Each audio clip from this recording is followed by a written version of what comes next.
ইতিহাস ঐতিহ্যেরিদ্ধ পূর্ব রাজারকুল সদ্ধর্মোদয় বৌদ্ধবিহারের দানোত্তম দানশ্রেষ্ঠ শুভ কঠিন চিবর দান উৎসব দান সভার পরমারাধ্য মাননীয় সভাপতি আমার পরম শ্রদ্ধেয় বাংলাদেশে থেরোবাদ প্রচার প্রসারের অনন্য বিনয়শীল সাঙ্গিক ব্যক্তিত্ব বাংলাদেশ সংরাজ বিক্ষোভ মহাসভার প্রাক্তন সভাপতি গণপ্রজাতন্ত্রী বাংলাদেশ সরকার কর্তৃক 21 পদকে ভূষিত 21 পদক প্রাপ্ত রামু কেন্দ্রীয় সীমা বিহারের ভূতপূর্ব অধ্যক্ষ বিনয়শীল আমার পরম কল্যাণ মিত্র পরম শ্রদ্ধেয় মহামান্য উপসংরাজ পরম শ্রদ্ধেয় পণ্ডিত সত্যপ্রিয় মহাতর মহোদয়ের স্নেহধন্য শিষ্য যিনি আমৃত্যু সেবা করেছেন, তার সেবার আশীর্বাদেই আমি বলবো আজকে তিনি নন্দিত রামকেন্দ্রীয় সীমা বিহারের সুযোগ্য বিহারাধ্যক্ষ পরম শ্রদ্ধেয় কর্মবীর শিলপ্রিয় মস্তবীর মহোদয়। আজকের অনুষ্ঠানের উদ্বোধক এই ভূমির এই জন্মজাত সাঙ্গিক ভিক্ষ ব্যক্তিত্ব, যিনি ইতিমধ্যে বাংলাদেশ পেরিয়ে বহির্বিশ্বে যেখানে বুদ্ধের শিখা প্রজ্বলিত হচ্ছে না সুদীর্ঘকাল ধরে বলা যায়, সে মরুদ্যানেই যিনি বুদ্ধের স্বধর্মের বিজয় ক্যাথান রোপণ করে চলেছেন। আমার অত্যন্ত প্রিয় ভাজন প্রজ্ঞামিত্র ভিক্ষু শ্রমণ প্রশিক্ষণ ও সাধনা কেন্দ্রের প্রতিষ্ঠাতা, বহু শিষ্যের যিনি গুরু, স্বধর্ম প্রচারে ব্যাপ্ত স্বধর্ম দেশক, আলোকিত সাঙ্গিক ব্যক্তিত্ব, আমার অত্যন্ত প্রিয় ভাজন বিনয়শীল ভদন্ত শিলমিত্র স্থবির মহোদয়, উপস্থিত প্রজ্ঞাতিলোক স্থবির, বহু গ্রন্থ প্রণেতা অনুবাদক রাহুল স্থবির প্রমুখ মাননীয় মহান সঙ্ঘের প্রতি বিনম্র চিত্তে শ্রদ্ধা অর্ঘ্য বন্দনা নিবেদন করছি। আপনাদের সকলের প্রতি মৈত্রী চিত্তে পুণ্যদান ও আশীর্বাদ জ্ঞাপন করছি।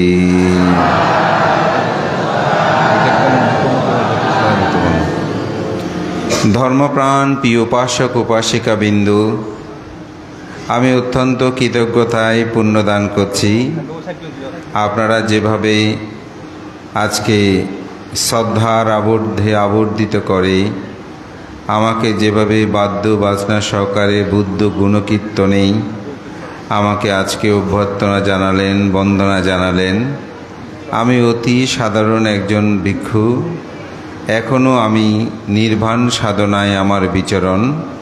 তাতে যে আপনাদের মধ্যেই যে আমাকে পূজা করার যে অর্ঘ্যতা দেখেছি, তাতে আমি অত্যন্ত প্রীতি ও আনন্দ অনুভব করছি। ধর্মপ্রাণ প্রিয় উপাসক উপাসিকা বিন্দু এবং আজকে অসীম বড়ুয়া তহ তার দল, তারা সকলে মিলে আমাকে যেভাবে গানের মাধ্যমে শ্রদ্ধর্ঘ গুণকীর্তন করেছেন, তার জন্য কৃতজ্ঞতা জানিয়ে এবং বিশেষ করে আপনাদের পক্ষ হয়ে আমাদের তরুণ ভিক্ষু সংঘের একজন সম্ভাবনাময়ী ভিক্ষু ব্যক্তিত্ব, আমার অত্যন্ত প্রিয় ভাজন, এবং আজকে বিহারে এসে খুব ভালো লাগছে যে তার টেবিলে বসেই দেখলাম বহু গ্রন্থ সেখানে সে অধ্যয়নে রত। এটি দেখে খুব আনন্দ লেগেছে। প্রজ্ঞা বিনয় তাকে সহ আপনাদের সকলের প্রতি আমি কৃতজ্ঞতা জানিয়ে আশীর্বাদ ও পুণ্যদান করছি। আজকের বিষয়বস্তুটা মোটামুটি একটা নির্ধারিত। প্রজ্ঞা বিনয় আমাকে বলেছেন ভান্তে এই বিষয়টা নিয়ে একটু আলোচনা করবেন। তো সে বিষয়ে যাওয়ার পূর্বে আমি একটি ঘটনা দিয়েই দেশনাটা শুরু করছি। বুদ্ধের সময়কালে আপনারা জানেন অনাথ পেন্ডিক শ্রেষ্ঠী, যিনি জেতবন বিহার নির্মাণ করেছেন, দান করেছেন। এবং এই জেতবন বিহারের দানের কথা শুনলে অভিভূত হওয়ার কথা। যেহেতু তিনি বন্ধুর বাড়িতে বেড়াতে গিয়ে বুদ্ধের সাক্ষাৎ লাভ করে এবং বুদ্ধের সাক্ষাতে সেই বুদ্ধের প্রতি শ্রদ্ধান্বিত হয়ে প্রার্থনা করেছিলেন যে তথাগত বুদ্ধ, মহান ভিক্ষু সংঘ এবং আপনার সুখ বিহারের জন্য আমরা যদি একটি বিহার আমি দান করে আপনি গ্রহণ করবেন কিনা। বুদ্ধ বলেছেন, যথা অভিরুচি যদি হয়, সেরূপ হয়, যথার্থ হয়, তাহলে আমি সেটা অবশ্যই গ্রহণ করব। তাই তিনি শ্রাবস্তিতে এসে এই বিহার নির্মাণের জন্য জায়গা নির্বাচন করতে গিয়ে জেত উদ্যানটা তিনি নির্বাচন করেছিলেন। মূলত এটা একজন জেত কুমার, তিনি এখানে আমোদ প্রমোদ করতেন, কিন্তু জায়গাটা ছিল খুব সুন্দর। সেই জায়গাটা তিনি জেত কুমারের কাছে যখন চাইলেন, তিনি বিক্রি করতে রাজি হলেন না। শেষান্তে তার পীড়াপিড়িতেই তিনি বলে উঠলেন, যদি আপনি যতটুকু পরিমাণ স্বর্ণমুদ্রা এখানে বিছিয়ে দিতে পারবেন ততটুকু পরিমাণ সেটা আপনার জায়গা হবে। মূলত জায়গাটা বিক্রি না করার চেতনাটাই ছিল এখানে তার প্রধান। কিন্তু অনাথপেনির সৃষ্টি বুদ্ধের প্রতি এতই শ্রদ্ধান্বিত হলেন, তার কোষাগার থেকে তিনি স্বর্ণমুদ্রা এনে বিছিয়ে দিতে শুরু করলেন এবং জেতবন বিহারের অর্ধেক অংশ তিনি এই স্বর্ণমুদ্রা বিছিয়ে দিয়েছেন এবং তার পরিমাণ ছিল 18 কোটি স্বর্ণমুদ্রা। জেতকুমার এসেই ফিরে দেখলেন যে যেটা বিক্রি না করার জন্য তিনি বলেছেন সেটা এখন স্বর্ণ দিয়ে বিছিয়ে জায়গাটা কিনতে চাচ্ছেন। তখন জিজ্ঞাসা করলেন, শ্রেষ্ঠী অনাথপেণ্ডিক। তো অনাথপেণ্ডিক শ্রেষ্ঠীর আসলে মূল নাম ছিল সুদত্ত। তিনি অনাথকে পিণ্ডদান করতেন বলেই তার নাম হয়েছিল অনাথপিণ্ডিক। তখন বলছে, আপনি এমন কি এখানে তৈরি করবেন, স্বর্ণমুদ্রা বিছিয়ে দিয়ে এই জায়গাটা নিচ্ছেন? তখন বলছেন, আমি বুদ্ধ প্রমুখ ও ভিক্ষু সংঘকে এই জায়গাটা দান করব, বিহার নির্মাণ করব। তখন তার মনের মধ্যে এই চেতনা উৎপন্ন হলো, যদিও তিনি বুদ্ধকে দেখেন নাই, অবশ্যই তিনি কোনো মহাজ্ঞানী হবেন, যার জন্য 18 কোটি স্বর্ণমুদ্রা এখানে বিছিয়ে দিয়েছেন। অথচ এটা নিয়ে চাইলে তিনি তার চেয়ে আরও 4 গুণ 50 গুণ জায়গা ক্রয় করতে পারে, সুতরাং এখানে কোনো বিশেষত্ব আছে। তখন জেতকুমার বলছেন, থামো, এটি তুমি আর বিছিও না, বাকি অংশটা আমি দান করব।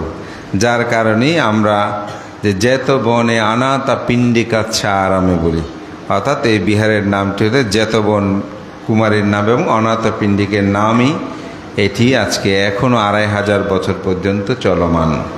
এই অনাথপেণ্ডিক সৃষ্টি মোট 54 কোটি স্বর্ণমুদ্রা ব্যয় করে এই বিহার নির্মাণ করে এবং বুদ্ধ প্রমুখ ভিক্ষু সংঘের উদ্দেশ্যে দান কর্ম সম্পাদন করে। কিন্তু কাল হলো একটা জায়গায় তার একটা পুত্র ছিল, পুত্রের নাম ছিল কালো। যেমন তার কালো নাম, তেমনি স্বভাব চরিত্র ছিল সে কালো।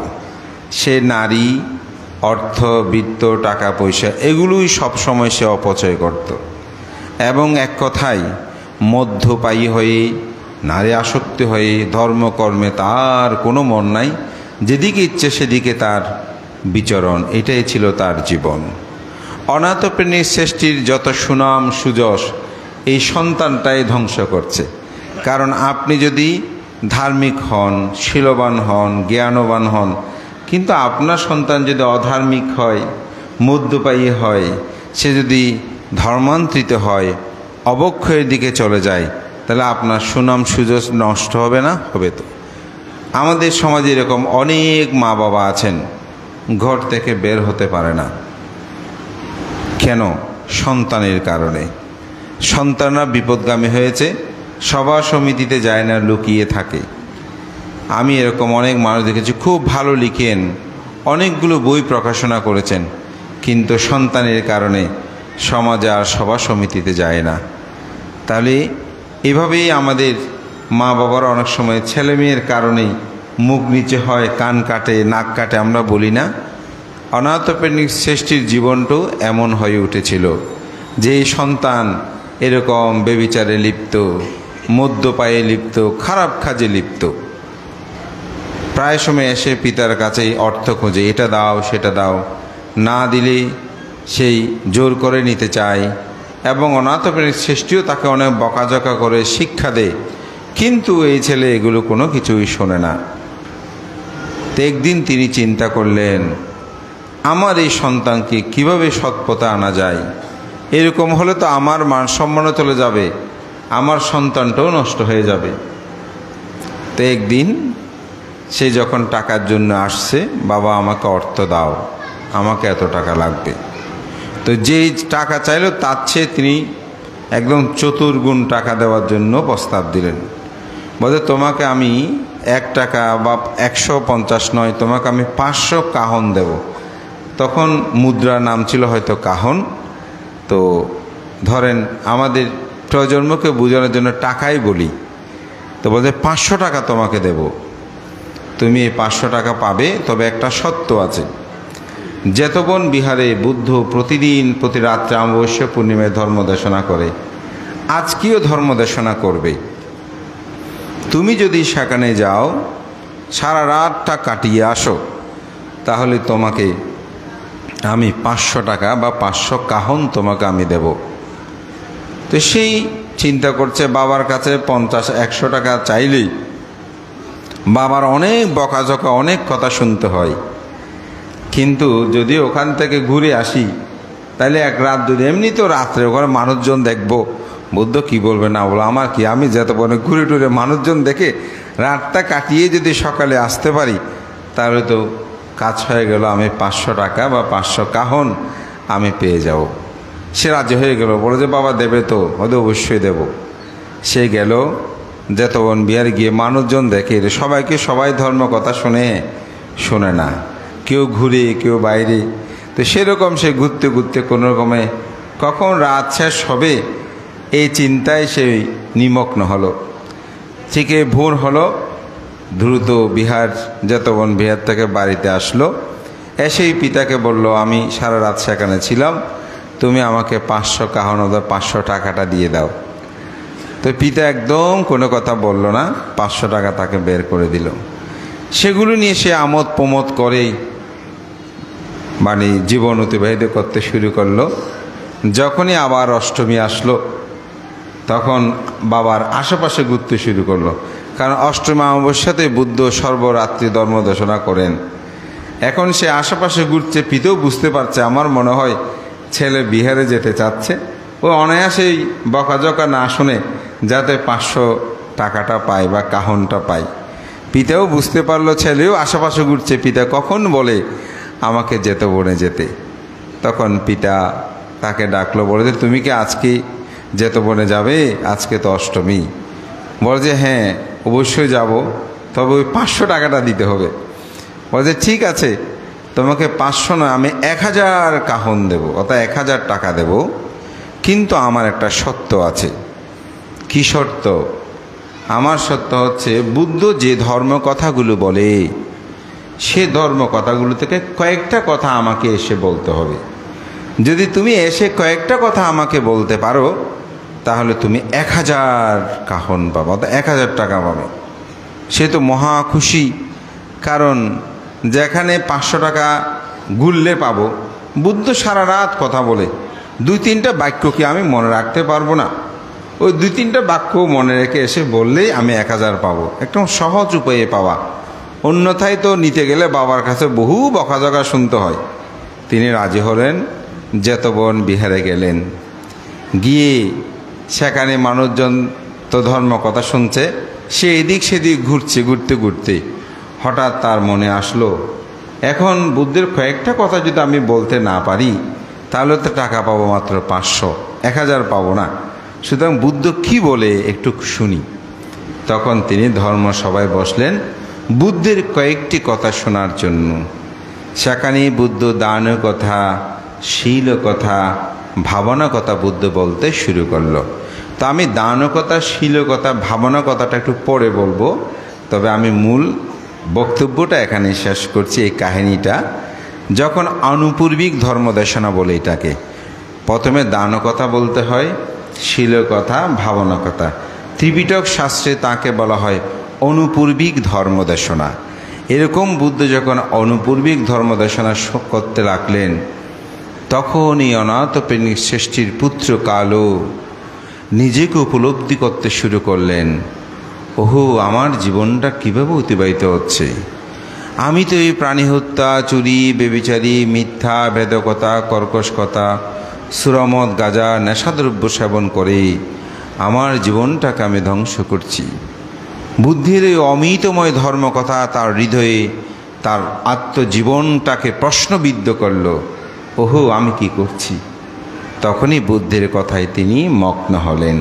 এই দানকতা, শীলকতা, ভাবনাকতা শুনতে শুনতেই বোর হতে হতেই ধর্মসভা থেকে আর উঠতে মন চাইছে না।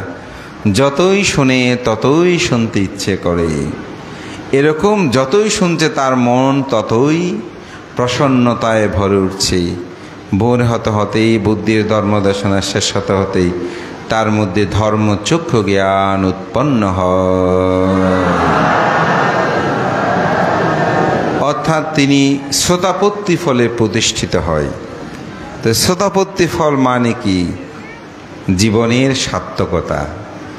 আমরা অনেকেই বলি না আমার জীবনটা সার্থক। আসলে জীবন কখন সার্থক হয় জানেন?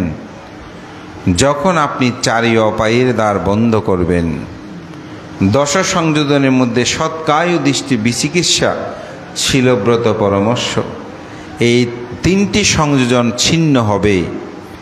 আপনি আর কখনো চারি অপায়ে যাবেন না, অর্থাৎ শ্রোতাপত্তি লাভই হবেন। তখন আপনার জীবনটা কিন্তু সার্থক। তাই এখানে আমরা যে যত বড় ভ্রান্ত হই, যতই সংবর্ধনা পাই, যত আগে পিছে অনেক বিশেষণ যুক্ত হোক, আপনাদেরও মাস্টার, শিক্ষক, ডাক্তার, প্রফেসর, শিল্পপতি, সর্দার, যত ধরনের সভাপতি, সম্পাদক, অমুক যত কিছু থাকুক, নির্বাচনে এমপি হলেন, মন্ত্রী হলেন, প্রধানমন্ত্রী হলেন, জীবনটাকে এখানে সার্থক নয়। এটা সফলতা। এটা হচ্ছে কি? সফলতা। সফলতা কিন্তু স্থায়িত্ব নয়, এটি যে কোনো সময় হারিয়ে যায়। আর শ্রোতাপত্তি, স্থগিতাগামী, অনাগামী, অরহত, এটি হচ্ছে জীবনের শ্রেষ্ঠ প্রাপ্তি। এগুলো কখনো কেউ হরণ করে নিতে পারে না, চুরি করে নিতে পারে না। অর্থবিত্ত, টাকা পয়সা, বিদ্যা, এগুলো মানুষ চুরি করে, ডাকাতি করে নিতে পারে, কিন্তু আপনি প্রজ্ঞা কখনো কেউ নিতে পারে না, এবং এটি জীবনকে সার্থক করে। তো অনাথপ্রেমিক শ্রেষ্ঠীর পুত্র কালোর জীবন সার্থক। তখন তিনি শ্রোতাপত্তি হলেন। তখন তিনি বুদ্ধের কাছে প্রার্থনা করলেন, আমি আর গৃহে যেতে চাই না, আমি আপনার কাছে প্রব্রজা নিতে চাই। কোন কালো কিভাবে পরিবর্তন হলো? আমি আপনার কাছে প্রব্রজা নিতে চাই। তো বুদ্ধের ধর্ম দর্শন একটা বিধান আছে, আপনি যদি প্রব্রজা নিতে চান তাহলে পিতামাতার অনুমতি লাগবে। তো বলে যে ঠিক আছে, তোমার বাড়িতে তো আজকেই সকালে পিণ্ডচারণ আছে, ফাং আছে। আমাদের অনাথপ্রেমিক শ্রেষ্ঠী 500 জন ভিক্ষুকে প্রতিদিন দান করতেন, কমপক্ষে 500 জন ভিক্ষুকে তিনি দান করতেন। তো নিমন্ত্রণে যেহেতু আছে, পুত্র যাবে। পুত্র তো অন্যদিন আগেই দূরে চলে গেছে, এখন যেতে যাচ্ছে না, ভিক্ষু সঙ্গের পিছে পিছে যাচ্ছে।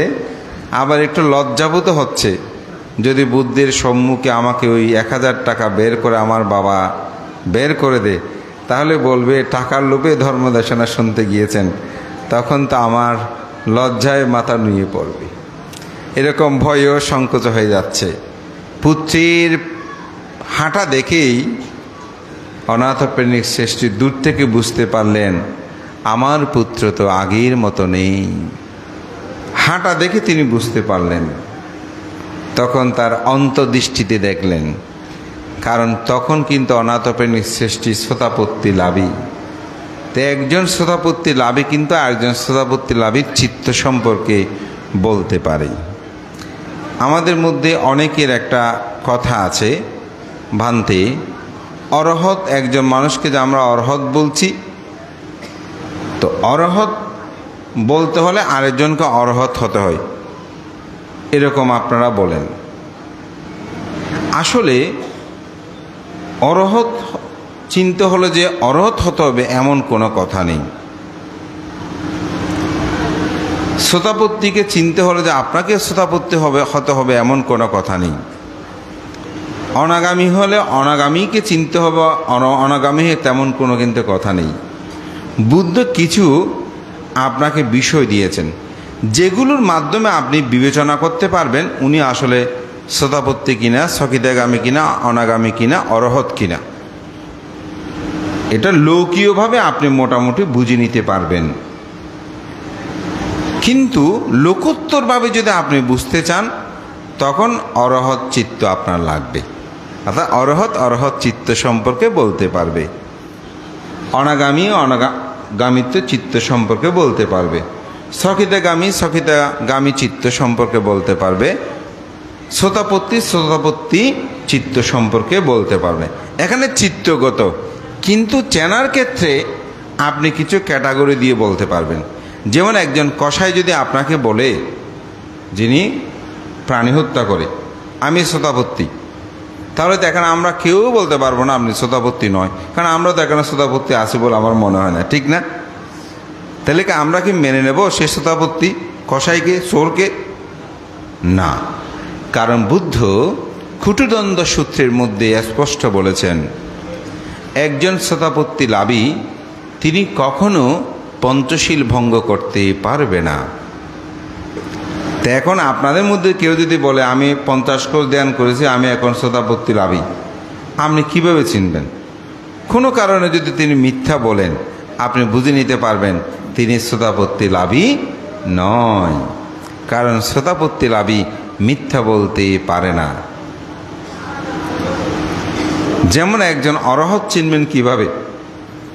অরহতের কোনো লোভ থাকে না, দেশ থাকে না, মোহ থাকে না, কিন্তু তার চিত্তটা বলা সম্ভব নয়। অর্থাৎ অরহত চিত্তটা কেমন এটা বলতে হলে অরহত চিত্ত লাগবে। তো অনাথপ্রেমিক শ্রেষ্ঠী ছেলের হাঁটা দেখে বুঝছে আমার ছেলে পরিবর্তন হয়ে গেছে। আবার যেহেতু তিনি শ্রোতাপত্তি ছিলেন তখন তার শ্রোতাপত্তি চিত্ত দিয়ে দেখলেন যে হ্যাঁ আমার সন্তান তো আগের মতো নেই, সে এখন শ্রোতাপত্তি লাভী। তখন পুত্রকে আর টাকা দেয় নেই। পুত্র যখন আসলেন বাবাকে বললেন আমি প্রভুজ্য নিতে চাই, অত আমি শ্রমণ হতে চাই। পিতা অনুমতি দিলেন। এই অনাথপ্রেমিক শ্রেষ্ঠীর পুত্র তিনি প্রভুজ্য ধর্ম গ্রহণ করলেন। আমার এই গল্পটা বলার কারণ আজকে যে বিষয়বস্তুটা সেটাতে যুব সমাজের অবক্ষয়ের কারণ কি এবং সমাজের শান্তি শৃঙ্খলা রক্ষায় সদ্ধর্ম ও বিকাশে ভিক্ষু সংঘের ভূমিকা এবং দানশীল ভাবনার তাৎপর্য। তা আমি এই জন্যই বলছি আমাদের সমাজ গগনে যে আমাদের সন্তান যে যুব সমাজ এরা কিভাবে অবক্ষয় হচ্ছে, অবক্ষয় থেকে আপনি কিভাবে তাদেরকে মুক্ত করবেন, আমি প্রথমে তার একটা ভালো দিক আপনাদেরকে বললাম। সন্তানগণকে আপনারা কিভাবে সৎ পথে আনবেন তার একটা দিক নির্দেশনা বুদ্ধের আলোকে আমি এখানে উপস্থাপনা করেছি। ধর্মপ্রাণ প্রিয় উপাসক উপাসিকা বিন্দু, যুব সমাজ অবক্ষয়ের কারণ কি, অর্থাৎ আমাদের তরুণ তরুণী যারা আছেন, আমাদের ছেলে মেয়েরা তারা কেন অবক্ষয়ের দিকে যাচ্ছে, তার একটা অবশ্যই কারণ আছে। জন্ম থেকে কিন্তু কেউ সৎ হয়নি, অসৎ হয়নি। এগুলো আমাদের পরিবেশ পরিস্থিতি আমাদের সমাজটাকে এভাবে নিয়ে যাচ্ছে। তো সেজন্য আমি কয়েকটা বিষয় ভাগ করে এখানে আলোচনা করব। আমাদের এই তরুণ তরুণী ছেলে মেয়েগুলো বা যুব সমাজ অন্ধকারে যাওয়ার প্রথম একটা কারণ হচ্ছে অবিবেক এবং তাদের অচিন্তন সিদ্ধান্ত, অর্থাৎ ভ্রান্ত জীবনযাপন এবং ভ্রান্ত সিদ্ধান্ত তাদের অবক্ষয়ের প্রথম কারণ। তারা যখন একেবারে একটু তরুণ হয়ে যায়, অর্থাৎ শৈশব কৈশোরটা অনেকটা কিশোর জীবনটা অতিবাহিত করার পরে যৌবন প্রাপ্ত হয়, তখন আমাদের ছেলে মেয়েগুলো একটু বিবেকহীন হয়ে পড়ে এবং তাদের চিন্তনগুলো খুব বেশি দ্রুত নেয়। এই দ্রুত সিদ্ধান্ত নেওয়া এবং অবিবেচক হওয়া আমাদের তরুণ সমাজের অবক্ষয়ের একটি অন্যতম কারণ। আমাদের মা বাবারা যখন আমাদেরকে শাসন করে যে তোমরা এটা করবে না, ওটা করবে না, আমরা শিশুকাল বা কৈশোরে কিছুটা কিশোর বয়স অনেকটা মানি, কিন্তু যখন যুবক হয় তখন আর আমরা মানতে চাই না। তা আমরা মনে করি যে আমরা যেটা বুঝি সেটা অনেক ভালো বুঝি, মা বাবারা সেটা বুঝে না। এবং অনেক সময় আমাদের এই তরুণরা বলেই ফেলে তোমরা এগুলো বুঝবে না, এখন ডিজিটাল যুগ, এরকম বলে ওদেরকে চুপ করিয়ে দেয়। কিন্তু আপনি যে একটা অভিজ্ঞতার জ্ঞান প্রসূত মা বাবার জীবন, এটাকে আমরা অনেক সময় মূল্যায়ন করতে চাই না। মূল্যায়ন করতে চাই না বলে আমরা অন্ধকারে যাই। অনেক সময় হয়তো ফেরার সুযোগ থাকলে অন্ধকার থেকে ফিরে আসি, আবার অন্ধকার থেকে ফিরে আসার সুযোগ আমাদের আর হয় না। এজন্য আমি তরুণ সমাজদেরকে বলবো, বিবেকবান হবেন। পিতামাতা গুরুজন যে শিক্ষাটা আপনাকে প্রদান করে সেটা নিয়ে একটা চিন্তা করবেন। হুট করে কোনো সিদ্ধান্ত গ্রহণ করবেন না। হুট করে সিদ্ধান্তটাই আমাদের অবক্ষয়ের অন্যতম একটি কারণ। যেমন আপনি কোনো একটা কারণে কোনো সম্পর্কের বিচ্ছেদ হলো, আপনি মানসিক কষ্ট পাচ্ছেন, তা আপনি বন্ধু বান্ধবী যারা আছে হয়তো তাদেরকে এটা শেয়ার করলেন। তারা কি বলল, বলে এই দুঃখ থেকে যদি তুমি মুক্তি লাভ করতে চাও তাহলে মদ্যপায়ী হও, গাঁজা খাও, নেশাদ্রব্য সেবন করো, এই জীবন আর কি, জীবনটা শেষ হয়ে গেছে। এদিকে তাকে অন্ধকারে নিয়ে গেল। এই মধ্য, গাঁজা, আফিন, ইয়োবা এগুলো দিলে কি মনে করে দুঃখটাকে আপনি ভুলে যাবেন, অর্থাৎ মাতাল হলে দুঃখটা ভুলে যায়। কিন্তু এই মদ্যপানি মাতাল হয়ে তো জীবন যাপন করা যাবে না। আপনি কি মাতাল হয়ে আজীবন চলতে পারবেন? আপনার জীবন জীবিকা একটু অতিবাহিত হবে। এমনকি নারীরা পর্যন্ত এখন সেরকমভাবে বিভিন্ন নেশায় তারা নেশাগ্রস্ত হচ্ছে। এটি হচ্ছে আমাদের যুব সমাজের অবক্ষয়ের একটি অন্যতম কারণ। এবং এরকম হুট সিদ্ধান্ত, আজকে একটু খাচ্ছে, তিনি জ্ঞানহীন হয়ে পড়ছে, হয়তো ভুলে থাকছে কিছুক্ষণ, সে সিগারেট খাচ্ছে, অন্ধকার পথে চলে যাচ্ছে, মনে করছে না আমার জীবনটা, আমি ওদের দুঃখকে ভুলতে পারছি। আসলে এভাবে দুঃখকে কখনো ভোলা যাবে না। আমি মনে করি পিতামাতার শিক্ষাটা সবচেয়ে বড়। পিতামাতার কথাটা যেন আমরা শ্রবণ করি, পিতামাতাকে যেন আমরা মান্য করি, পিতামাতার প্রতি যেন আমরা শ্রদ্ধাশীল হই, তবে আপনি কখনো অন্ধকারে যাবেন না। তা আমি যে কথাটা বলছিলাম, অবিবেক আমাদের চিন্তা চেতনা এবং সিদ্ধান্ত, এটি অবক্ষয়ের জন্য একটা মূল কারণ। এটা নিয়ে একটা খুব ছোট গল্প আছে, আমি অনেক জায়গায় এটা তরুণদেরকে উদ্দেশ্য করে বলেছি এবং তরুণীদেরকে। একটা পুকুরে দুটা কচ্ছপ বাস করে, একটা হচ্ছে যুবক কচ্ছপ, আরটা হচ্ছে বৃদ্ধ কচ্ছপ।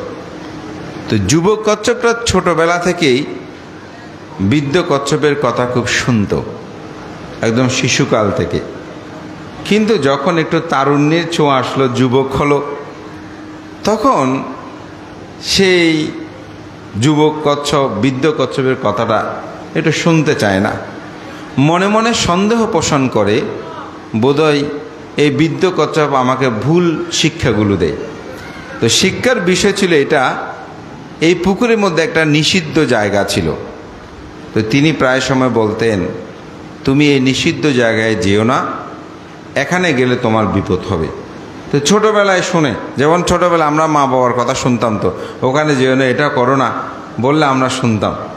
কিন্তু সে যখন একটু যুবক হলো, তখন সে বলছে মনে হয় ওই নিষিদ্ধ জায়গায় কোনো ভালো কিছু আছে, উনি আমাকে যেতে দেন না, উনি নিজে গিয়ে এগুলো খেয়ে আসেন, অবশ্যই এখানে কোনো ফের থাকতে পারে। তো একদিন তিনি বৃদ্ধ কচ্ছপকে না জানিয়ে এই যুবক কচ্ছপ সেখানে গেলেন, ও নিষিদ্ধ জায়গায় গিয়ে দেখলেন সত্যি সত্যি সেখানে অনেক রসালোযুক্ত খাদ্য আছে, ভালো ভালো খাদ্য আছে। তখন সে গালিমন্দ করতে শুরু করলো। কাকে? বৃদ্ধ কচ্ছপকে। বোধহয় বৃদ্ধ কচ্ছপ বড় শট প্রতারক প্রবঞ্চক, সে আমাকে এতদিন এই জায়গায় আসতে দেয় নাই, সে বোধহয় চুরি করে এখানে এসে রসালোযুক্ত খাদ্য খেয়ে যেত, আর আমি অনেক কষ্ট করে আহার সংগ্রহ করে করে আমাকে খেতে হতো। এটা তো বড় প্রতারক। এরকম বলে বলেই সে খেতে শুরু করলো, সে রসালোযুক্ত খাদ্য খেলো। প্রতিদিন তারা নির্দিষ্ট সময় একটা জায়গায় আসে খাদ্য সংগ্রহের পর, গ্রহণ করার পর। সেদিন যুবক কচ্ছপের আসতে দেরি হচ্ছে, যেহেতু নিষিদ্ধ জায়গায় সে চলে গেছে বিশাল পুকুরের মধ্যে। তো যুবক কচ্ছপ আসার বিলম্বতা দেখে তিনি খুব ভাবছেন, যুবক কচ্ছপ আজকে আমার সাথেও যায়নি, ভিন্ন পথে গেছে, কোথায় গেল কোথায় গেল, এরকম সে চিন্তা করতে করতে যুবক কচ্ছপটা চলে আসছে। তো এসে জিজ্ঞাসা করছে, হে যুবক কচ্ছপ, তুমি কোথায় ছিলে? তুমি আজকে এত দেরি করলো কেন? বলে যে, হ্যাঁ আমি কোথায় ছিলাম, আপনি তো বড় প্রতারক প্রবঞ্চক, আমার সাথে আপনি অনেক প্রতারণা করেছেন। আপনি আমাকে এই ছোটোবেলা থেকে ওই নিষিদ্ধ জায়গায় আপনি আমাকে যেতে দিতেন না, বলতেন এটা গেলে তোমার বিপদ হবে, নিষিদ্ধ জায়গা, এখানে তুমি যেও না। আজকে আমি ওখানেই গিয়েছি, ওখানে গিয়ে খুব ভালো খাদ্য খেয়েছি, আপনি তো বড় শট প্রবঞ্চক, আমাকে এতদিন আপনি যেতে দেননি, আপনি কি কাজটা ভালো করেছেন? এরকম বলে বৃদ্ধ কচ্ছপকে ভর্ৎসনা করছেন। তো বৃদ্ধ কচ্ছপ চুপ করে আছেন। তার কথা বলা যখন শেষ হলো, বলে, তুমি সত্যি সত্যি ওখানে গিয়েছো? বলে যে, হ্যাঁ আমি ওখানে গিয়েছি, খুব ভালো খাদ্য পেয়েছি। তো তুমি এখন কেমন আছো? বলে, আমি খুব ভালো আছি, তবে একটা সুতা আমার মুখ থেকে যাচ্ছে না। এই কথোপকথন হতেই সুতাটা টান পড়ল। বলে, সুতাটা তো আমাকে টেনে নিয়ে যাচ্ছে। তো বৃদ্ধ কচ্ছপ বলছে, কি টেনে নিয়ে যাচ্ছে? বলে যে, হ্যাঁ আমি পিছনে টানলে আমি ব্যথা পাচ্ছি, গলার মধ্যে আমার তীব্র ব্যথা বেদনা উৎপন্ন, তো সুতার যেদিকে টানছে আমাকে সেদিকেই চলে যেতে হচ্ছে, আমাকে আপনি বাঁচান, আমাকে রক্ষা করেন, আমাকে রক্ষা করেন, আমি তো বোধহয় বাঁচব না, আমাকে তো টেনেই নিয়ে যাচ্ছে। তখন বৃদ্ধ কচ্ছপ বলল, হে যুবক কচ্ছপ, তুমি যতদিন আমার কথা শুনেছ ততদিন আমি তোমাকে রক্ষা করেছি, এখন তো তোমাকে রক্ষা করার ক্ষমতা আমার নাই। তুমি সেই নিষিদ্ধ জায়গায় গিয়ে নরগণ অর্থাৎ মানুষগণ সেখানে রসালোযুক্ত খাদ্যে বড়শি দিয়ে নিক্ষেপ করেছে, তুমি সেখানে গিয়ে রসালোযুক্ত যে খাদ্যগুলো গ্রহণ করেছ, তোমার গলায় এখন সে বড়শি গেঁথে আছে। এই সুতা কাটার মতন শক্তি তোমারও যেমন নাই, তেমনি আমারও নাই। সুতরাং তুমি যতদিন আমার কথা শুনেছ ততদিন আমি তোমাকে রক্ষা করতে পেরেছি, যখন তুমি আমার কথা শোনো নাই, এখন রক্ষা করার মতন শক্তি সামর্থ্য আমার কোনোটাই নাই। সেখানেই বিদায় হলো। এই যুবক কচ্ছপকে তুলে নিল পানি থেকে। কচ্ছপকে কিভাবে হত্যা করে তো জানেন, গরম পানিতে দিয়ে তাকে হত্যা করলো, তাকে ভক্ষণ করলো। তো আমি এই গল্পের উপমা, এটা কোনো জাতকের না, একটা রূপক গল্প। এখানে একটা শিক্ষণীয় বিষয় হচ্ছে, আমরা যতদিন মা বাবার কথা শুনি ততদিন আমরা ভালো থাকি। দেখবেন যখন তাদের কথা না শুনে স্কুলটা পেরিয়ে কলেজে যাই, 9-10 এবং 9-10-এর পরে একটু তারুণ্যতা আসে, স্কুল করে, তখন আমরা মনে করি মা বাবা যেটা বলে তারা আমার অমঙ্গল চায়। আমি ওদিকে গেলে একটু আনন্দ লাগে, নাচ গান করলে, ফুর্তি করলে, ঘুরলে বন্ধু বান্ধবের সাথে, এখানে সেখানে গেলে আমি যে সুখটা পাই, আমার মনে হয় মা বাবা আমাকে এই সুখটা দিতে চায় না। সেজন্য মা বাবার প্রতি আমরা বিরক্ত হই। রাত দিন যখন মোবাইল ফোন এগুলো নিয়ে আসক্তযুক্ত হই, মা বাবা আমাদেরকে নিষেধ করে, আমরা মনে করি না মা বাবা আমাদের মঙ্গল চায় না। তখন আমরা ভিন্ন পথে চলা, অন্ধকার পথে চলে যাই। ওই যুবক কচ্ছপ যেমন অন্ধকার পথে চলে গেল, তাকে আর ফিরে আনা যায় না।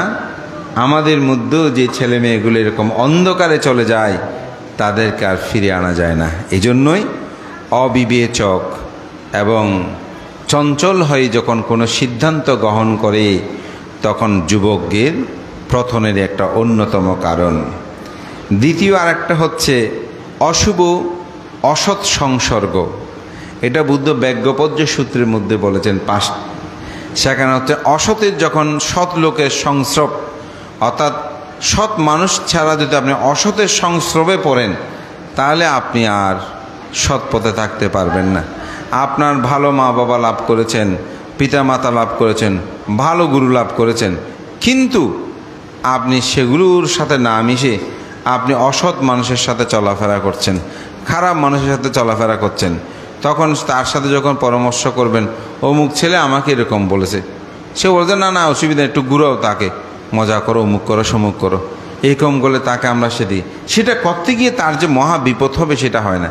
কিন্তু একজন যদি ভালো মানুষের সাথে হয়, ভালো বন্ধু হয়, ভালো বান্ধব, সে বলবে না বন্ধু এখন আমাদের লেখাপড়ার সময়, আত্মপ্রতিষ্ঠার সময়, সুতরাং আমরা এখন সে পথে যাব না, এরকম বলে একজন সৎ তাকে সে শিক্ষাটা দেবে। কিন্তু অসৎ হলে তাকে সে অবক্ষয়ের দিকে যাবার জন্য করবে, ওইদিকে চলো, অমুক করো, সমুক করো, একটু মদ গাঁজা খাই, অমুক করি, সমুক করি, এদিকে ঘুরে রাত জেগে থাকি, কেমন এভাবে বিভিন্ন ধরনের ক্রাইম সাথেও তারা অনেক সময় যুক্ত হয়। এভাবেই আমাদের ছেলে মেয়েগুলো, আমাদের তরুণ সমাজ অনেক সময় অবক্ষয়ের দিকে তারা চলে যায়। এই জন্য অসৎ মানুষ, তো অসৎ আর সৎ মানুষ চিনবেন কিভাবে? বন্ধুদের মধ্যে কি পণ্ডিত আছে? বন্ধুদের মধ্যে কিন্তু জ্ঞানী বলতে সবাই তো সমান। তো আসলে আমরা যে অর্থে সৎ লোক এবং অসৎ লোক বলি, এটি বৌদ্ধ ধর্ম দর্শনের দার্শনিকগতভাবে একটু ভিন্নতাও আছে। আমি একটু লৌকিক ব্যাখ্যায় যদি বলি, যিনি প্রাণী হত্যা করে না, চুরি করে না, বেবিচারি করে না, সুরমদ গাঁজা পান করে না, নেশাদ্রব্য সেবন করে না, আমি বলবো আপনারা মনে করবেন সেরকম যে বন্ধুগুলো আছে, বান্ধবী আছে, সৎ মানুষ আছে, এগুলি হচ্ছে আপনার জন্য সৎ মানুষ। অনেক বইপত্র জ্ঞানী পড়লে যে তিনি পণ্ডিত হবে তা কিন্তু না। তো বুদ্ধ দর্শন বলতে যার কায়ু সংযত, বাক্য সংযত, মনসংযত। তো তরুণ সমাজ কি এগুলো নিয়ে এত ঘাটার সময় আছে? নাই। আমি সেই জন্য তাদেরকে বলবো, আপনি ভালো মানুষ চিনবেন যে বন্ধুটা নেশাদ্রব্য করে না। মনে রাখবেন আপনি কোন ধরনের বন্ধুর সাথে আপনি মিশবেন।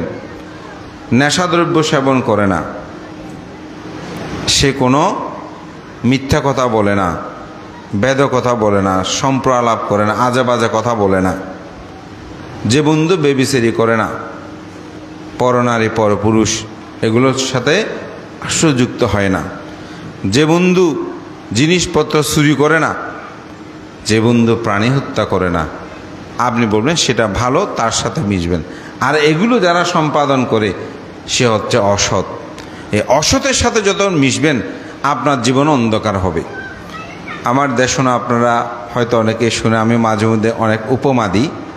আমার একটা বাস্তব উপমা। আমি একবার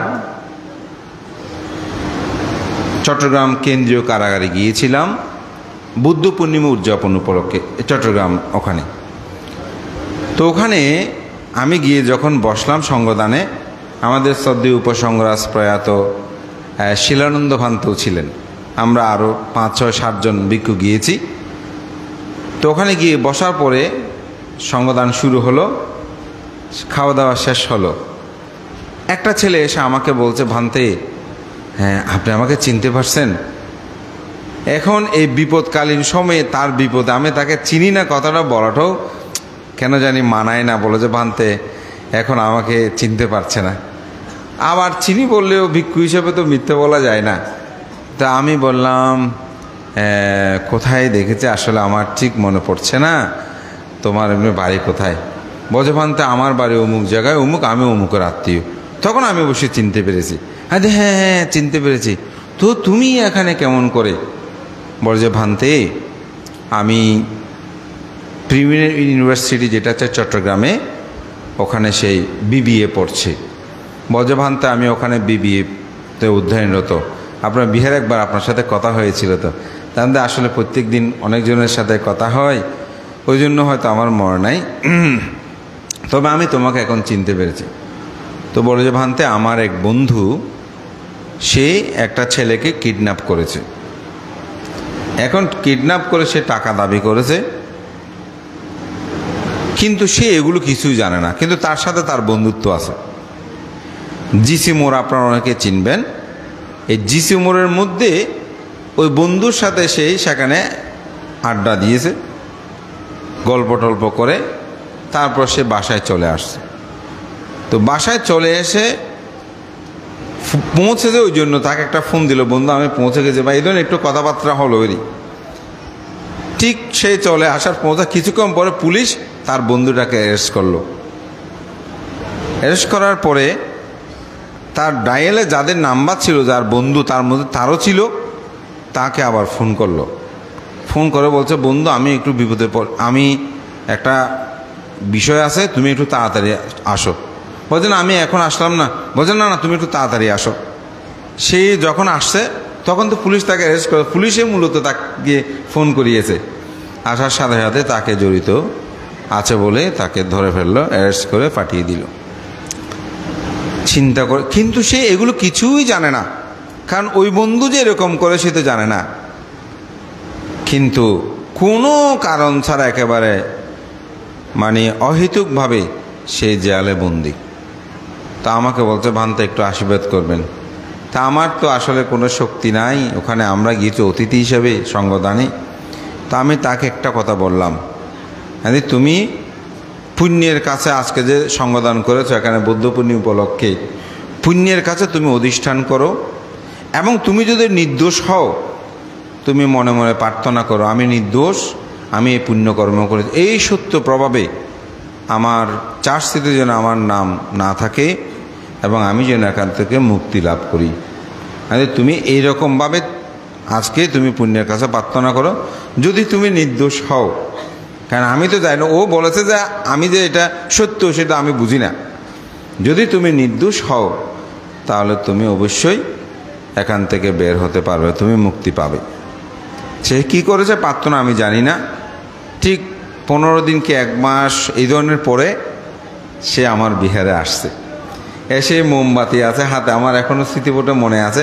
ঢুকতে আমাকে দেখে বলছে ভান্তে কেমন আছো? আমি ভালো আছি, তুমি কেমন আছো? বলছে ভান্তে আপনি আমাকে চিনতে পারছেন? আমি বললাম হ্যাঁ হ্যাঁ তোমাকে আজীবন আমি এখন চিনতে পারবো। তো তুমি কখন ছাড়া পেলে? বলবান্ত ওই দিন আমাকে চার্জশিট থেকে নাম বাদ পড়েছে, আসলে বান্ত আমি যে নির্দোষ এটা। তা আমি তাকে আশীর্বাদ করলাম, ঠিক আছে বন্দনাদি করো, পরে কথা হবে। তো আমি এই কথাটা বলছি, অসত্যের সাথে যখন সংস্রব হবে, চলাফেরা করবেন খারাপ মানুষের সাথে, তখন আপনার এই ধরনের বিপদ হবে। আর আপনি যদি সৎ মানুষের সাথে চলেন তাহলে আপনার কল্যাণ হবে। এটা একেবারে বুদ্ধের আমরা মহামঙ্গলের মধ্যে দেখতে পাই যে সেখানে যে অতীত জন্মের কাহিনী বলতে গিয়ে বুদ্ধ সেখানে বলেছেন, একটা ঘোড়া, রাজার ঘোড়া, সে খুব সুন্দরভাবে হাঁটা চলা করত, কিন্তু তাকে যিনি সেবা করত ঘোড়ার সেবক, সে ছিল খঞ্জ, অর্থাৎ পা ঠিক নেই, দাবিয়ে দাবিয়ে হাঁটে। এখন এটাকে যখন পরিচালনা করছে, কিছুদিন পর দেখা গেল এই ঘোড়াটা দাবিয়ে দাবিয়ে হাঁটে।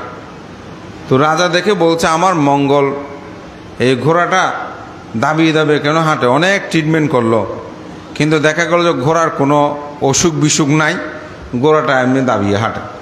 তো মন্ত্রীকে বলছে মন্ত্রী এখন কি করা যায়? তো মন্ত্রী এটার পর্যবেক্ষণ করে বলছে, রাজন আপনার যে ঘোড়ার সেবক আছে তাকে এখান থেকে চাকরিচ্যুত করতে হবে, আরেকজন মানুষ লাগবে। রাজা বলেছে কেন? ঘোড়ার অসুখ হয়েছে, এখন সেবককে কেন আপনি পরিবর্তন করতে হবে? বলছে আমি যেটা বলছি আপনি যদি সেটা শোনেন, আমাকে যেহেতু দায়িত্ব দিয়েছেন এটাকে বাদ দেন। তো তাকে বাদ দিল, সুন্দর করে হাঁটে এরকম একটা সেবক নিয়োগ দিল, তো ঘোড়ার সেবা করার জন্য। তো সেই এসে ঘোড়াটাকে নিয়ে কিছুদিন হাঁটতে হাঁটতে দেখা গেল ঘোড়াটা আগের মতো সুন্দর করে হাঁটে। তখন রাজা মন্ত্রীকে বলছে, মন্ত্রী এটা কি হলো? এখন তুমি এটা পরিবর্তন করে যখন আরেকজন কি দিয়েছে, এখন তো আমার ঘোড়া ঠিক হয়ে গেছে।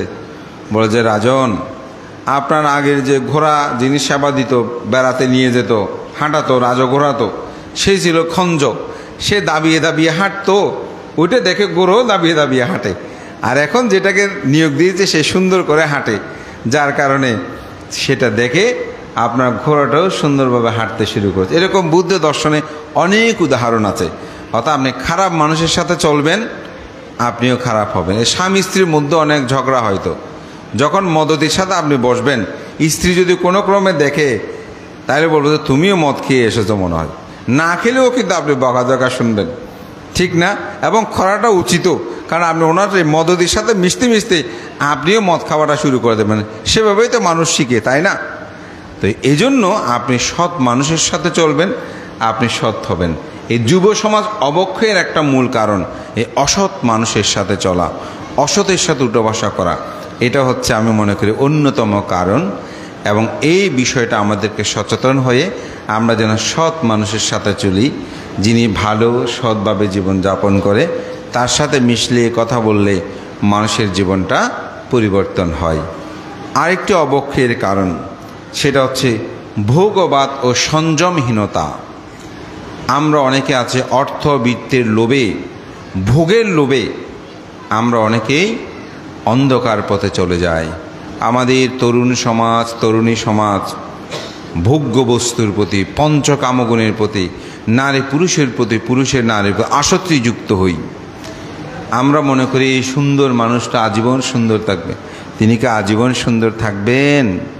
থাকবে না তো, এটি তো ক্ষণকাল।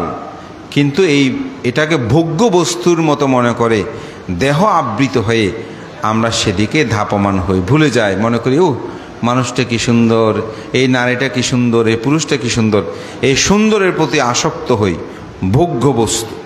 তার কাছে অনেক ধন সম্পদ তালিকা আছে, আমি যদি অমুকের সাথে পালায় যাই, অমুকের সাথে থাকি, অমুকে আমি অনেক ভোগ্য বস্তু পাবো।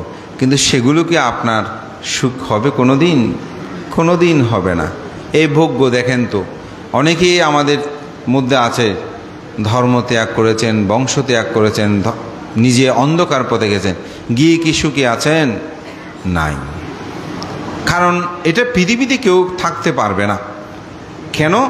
কারণ এগুলো হচ্ছে ক্ষণস্থায়ী, যেটা বুদ্ধ দর্শন বলছে অনিত্য, দুঃখ, অনাত্মা।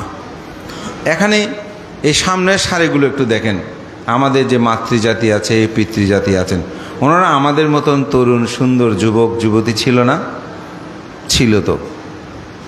কিন্তু তারা কি এখন এমন আছেন? নাই।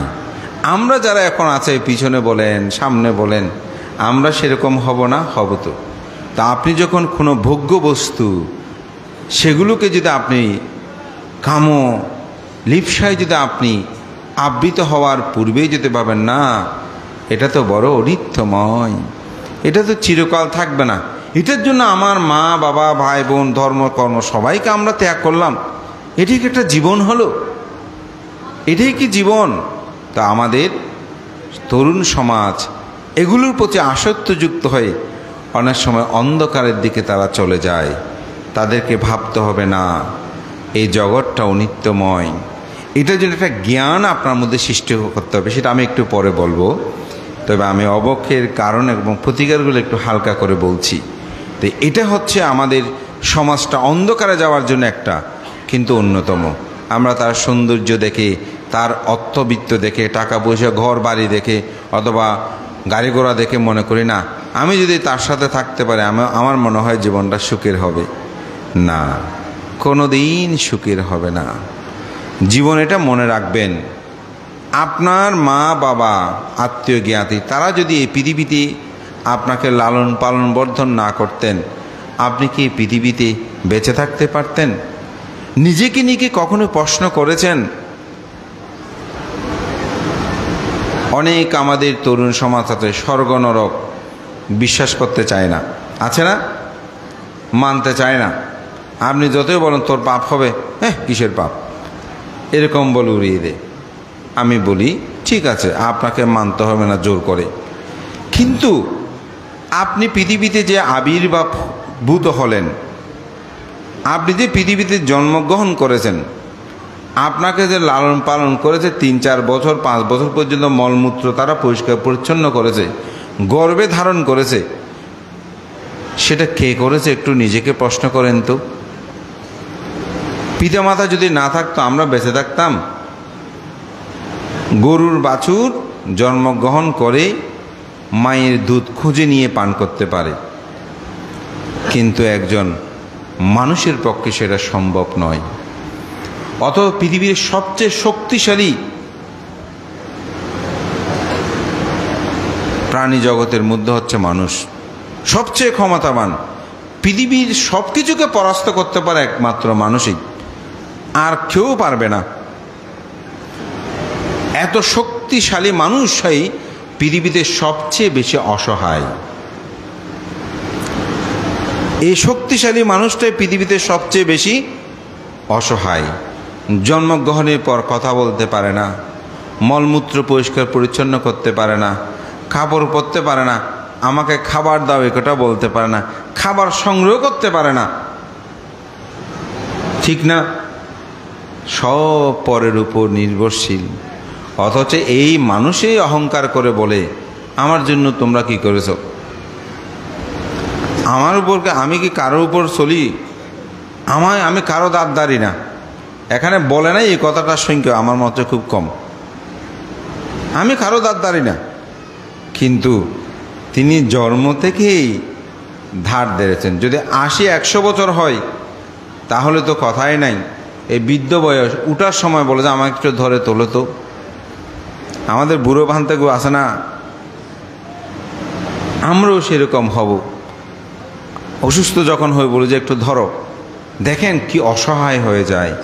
এই অসহায় বিষয়গুলো যখন আমরা চিন্তা করি, তাহলে আমার মা বাবা আমার জন্য কি না করেছে। কিন্তু আমরা একটা ছেলের প্রতি ভোগলিপ্সায় আপ্লুত হয়ে, মেয়ের প্রতি হয়ে আমরা সেই মা বাবার অবদানকে তুচ্ছ করি। সে মা বাবা সমাজ গগনে ছেলে মেয়ের কারণে নাক মুখ কেটে যায়, তাদের জীবনটা অন্ধকার হয়ে যায়। আমৃত্যু অনুশোচনা করে যে সন্তান মা গর্ভে ধারণ করে কষ্ট করেছে, মায়ের গর্ভের কষ্ট চিন্তা করতে পারবেন? কখনো উপলব্ধি করেছেন? কোনো সন্তান কি সেটা করেছে? এক ছেলে মাকে মারে, তো মা শেষ পর্যন্ত সহ্য করতে না পারে বোট অফিসে গিয়ে একটা কাঁঠাল দিয়ে গেছে, বলে কাঁঠালটা আন। তো নিয়ে তার পেটের মধ্যে বাঁধল। কোন ওই ছেলে পেটে বেঁধে দিয়েছে কাঁঠালটা, ভালো এর কাছে নিতে নিতেই মাথা ঘুরে পড়ে কলসিটা ভেঙে গেল। তখন মারতে শুরু করলো।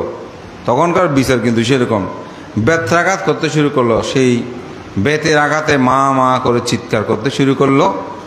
এমন মাইর চলছে, মা সহ্য করতে না পারে দৌড়ে গিয়ে চেয়ারম্যানের পায়ে ধরে বলছে, আমার ছেলে আমাকে মারে না, এটা আমি এমনি বলেছি, আপনি আমার ছেলেকে ছেড়ে দেন, আর মারিয়েন না। এটা কিন্তু একেবারে বোয়ালখালী অঞ্চল বলছে, ওখানে এই ঘটনাটা ঘটেছে। তার একটা উদাহরণ আপনাদেরকে বলছি। এটাই হচ্ছে মা। সুতরাং এই মাকে যদি আপনারা চিনতে না পারেন, তাহলে ভোগের লিপ্সায় আবৃত হয়ে ভিন্ন পথে যাবেন। পিতার কথা বললে তো বুঝেন, অজাতশত্রু পিতার নাম কি? বিম্বিসার। জাত হওয়ার পূর্বে যিনি শত্রু তার নাম ছিল অজাতশত্রু। এই অজাতশত্রু রাতের অন্ধকারে অস্ত্র নিয়ে তার পিতার কক্ষে প্রবেশ করেছে। প্রহরীরা ধরে ফেলল, জিজ্ঞাসা করলো, তুমি কেন অস্ত্র নিয়ে রাজপ্রাসাদে প্রবেশ করছো পিতার কক্ষে? কারণ নিয়ম আছে, রাজার কক্ষে অস্ত্র নিয়ে কেউ গমন করতে পারবে না। তো ছেলে তো আবেগে বলে ফেলছে, 16 বছরের বয়স, বলছে আমি রাজত্বের লোভে, রাজত্বের জন্য আমি আমার পিতাকে হত্যা করতে এসেছি। পিতা অবাক হলেন, হে পুত্র তুমি কি বলো? আমার একমাত্র সন্তান, আমি মৃত্যুবরণ করলে তো তুমিই রাজা হবে। বলে না, আপনি কখন মরে যাবেন, কখন আমি রাজা হব? আমি এখন রাজা হতে চাই। বলছে ঠিক আছে, তোমাকে কালকে রাজত্ব দেব। সেই পুত্রকে তিনি সাথে সাথে রাজত্ব দিয়েছিলেন। এবং রাজত্ব দেওয়ার পর দেবদত্ত ওই অসৎ সঙ্গ, দেবদত্ত কুপ্ররোচনা দিল, মন্ত্রী এখানে মিনিস্টার যা আছে সব তো তোমার বাবার নিয়োগপ্রাপ্ত কর্মচারী, তোমার বাবা চাইলে তো যে কোনো সময় তোমাকে ক্ষমতাচ্যুত করতে পারে, সুতরাং তাকে বাইরে রাখাটা ভালো হবে না। তখন তাকে বন্দি করে কারাগারে নিক্ষেপ করলো, পিতাকে নির্যাতন করলো। তিনি যখন নিজেই সন্তানের পিতা হলেন, কে? অজাতশত্রু, তখন তার মধ্যে একটা আনন্দের বন্যা বয়ে গেল। যারা পিতা হয়েছেন তারা বুঝবেন, সন্তান যখন ভূমিষ্ঠ হয়, যখন সন্তানের পিতা হন, তখন কেমন আনন্দ। তার মধ্যে একটা আনন্দ উৎপন্ন হয়েছে। তখন সে চিন্তা করছে, সমগ্র রাজ্যের মধ্যে উৎসব ভেরিবাদ দিয়ে দিল। আমাদের উৎসব দেয় না, জাতীয় উৎসব এরকম। তখন মাকে গিয়ে বলছে, মা, আমি যখন জন্মগ্রহণ করেছিলাম তখন আমার পিতা কি করেছিল? বলছে, তোমার পিতা কিরূপ উৎসব করেছে আমি তার বর্ণনা দিতে পারবো না, তবে আমি তোমাকে দুটো উদাহরণ দিতে পারি। কি উদাহরণ? তুমি যখন আমার গর্ভে এসেছিলে তখন আমার এত বেশি তৃষ্ণা উৎপন্ন হয়েছিল তোমার পিতার রক্ত পান করতে, কিন্তু তিনি তো রাজা, তার রক্ত পান করার কথা আমি কিভাবে বলবো? তিনি আমার স্বামী, এ কথা কি বলা যায়? তাই আমি আমার গর্ব নষ্ট করতে চেয়েছিলাম, কিন্তু তোমার পিতা এমনভাবে প্রহরী নিয়োগ করেছিল, অর্থাৎ সেবিকা নিয়োগ করেছিল, আমি সেটা করতে পারি নাই, ধরা খেয়ে যায়। তখন তোমার পিতা আমাকে একদিন রাত্রে জিজ্ঞাসা করছে, রানী, তোমার এমন কি হয়েছে যে তুমি তোমার গর্বটা তুমি নষ্ট করতে চাচ্ছ? বলতে, রাজন, সে কথা আমাকে বলিয়ে না, আমি বলতে পারবো না। বলছে, না, তোমাকে বলতেই হবে, আমি আমার পুত্রের জন্য সব কিছু করতে রাজি আছি। আপনারা হয়তো অনেকে জানেন, আমাদের মাতৃজাতিরা যখন মাতৃকালীন সময় যেটা খেতে ইচ্ছে করে সেটা খেতে না পারলে নাকি তাদের খুব বেশি খারাপ লাগে। তো ওই জন্য ইনি এটা সহ্য করতে না পারে তৃষ্ণায় তিনি তার সন্তান গর্ভজাত নষ্ট করতে চেয়েছেন। তখন রাজা অনেক আকুতি মিনতি করে, বলে, তোমার বাবা আমাকে অনেক আকুতি মিনতি করাতে আমি বললাম আমার আপনার রক্ত পান করতে ইচ্ছে করছে।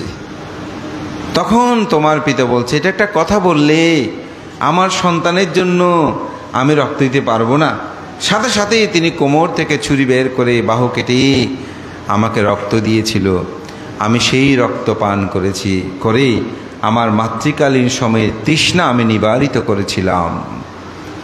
এই জন্যই জন্ম হওয়ার আগে পিতার রক্ত পান করেছে বলে অজাতশত্রু নাম হয়েছে। অর্থাৎ জাত হওয়ার পূর্বেই যিনি শত্রু তাকে বলা হয় অজাতশত্রু।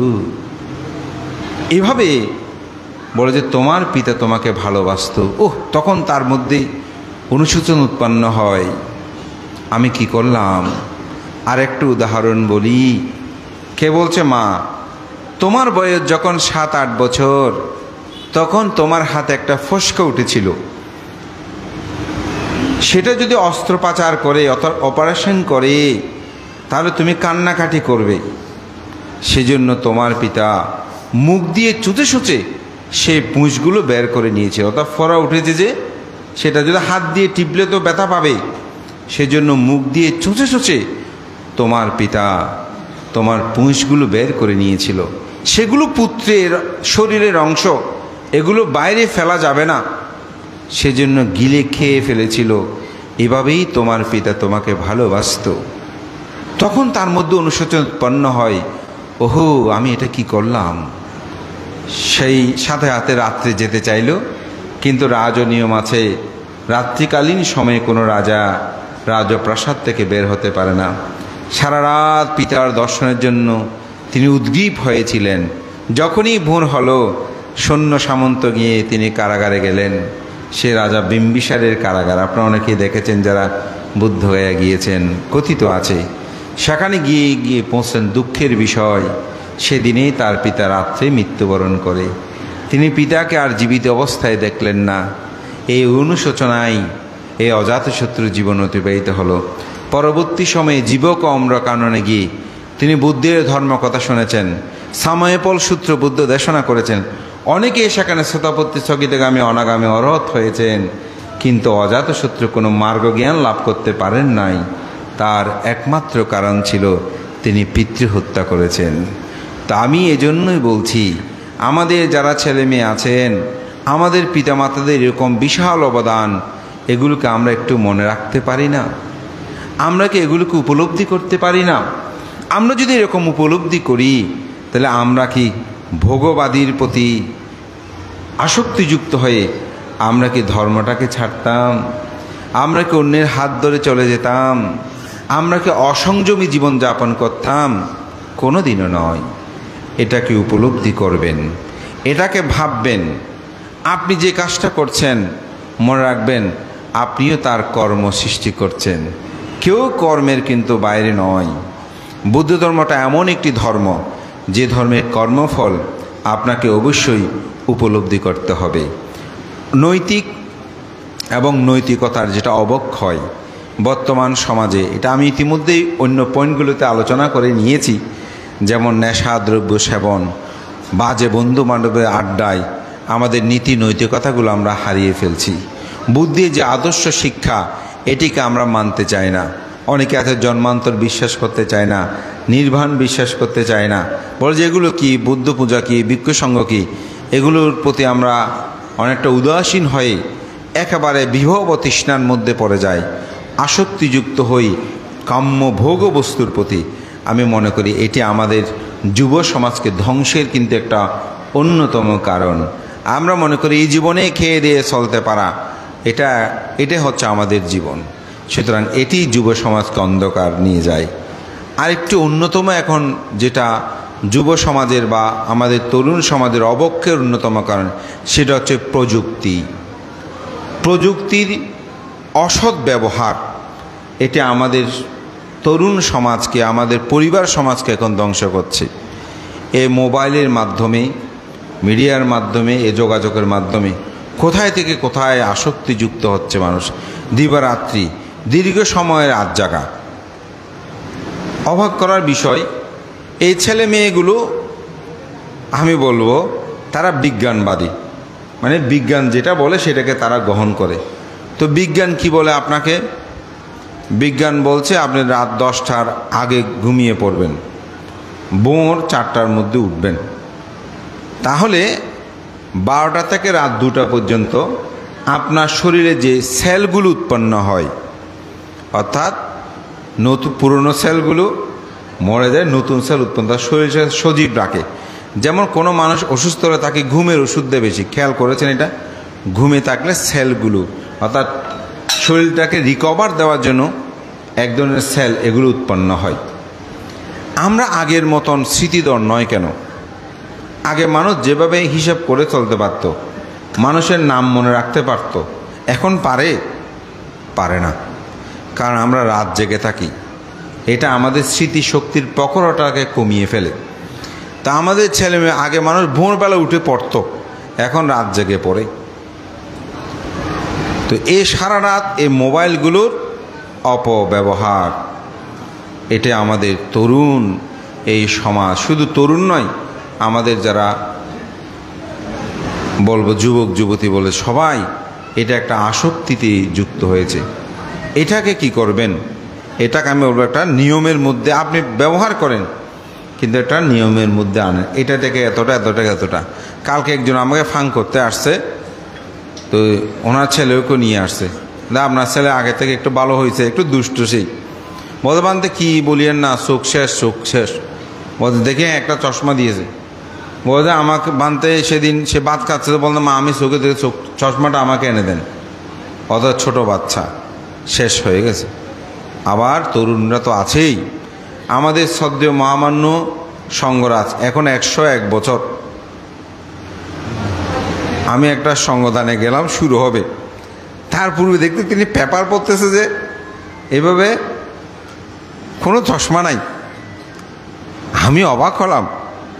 আমি ওই ছবিটা তুলে একটা পোস্ট দিলাম এটা নিয়ে, যে এই বয়সেও তিনি চোখে চশমা না দিয়ে দেখছেন। শৃঙ্খলাবদ্ধ জীবন, নিয়ম নীতি জীবন। তা আমি যেটা বলছি যে এজন্যই আমাদের এই প্রযুক্তির এটা অপব্যবহার, এটা আমাদের ক্ষতি করছে।